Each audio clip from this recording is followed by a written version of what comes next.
Do you find yourself writing almost the exact same email multiple times to different people over periods of time?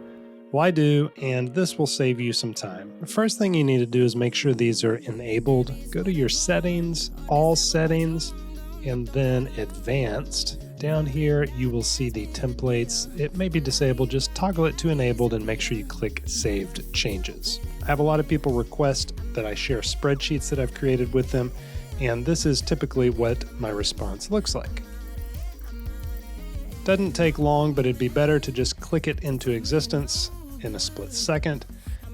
In order to create a template, go down to these three dots, more options, templates, save draft as template, and then you can overwrite one you've already made, or you can save as a new template. I'm going to overwrite this one that I did earlier, and now we'll just start from scratch, and instead of typing that out, we can go to templates, insert, make a copy, and there you go.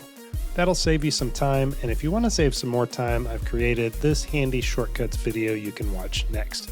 Hope you have a great one. Click like and subscribe. You're awesome. Bye.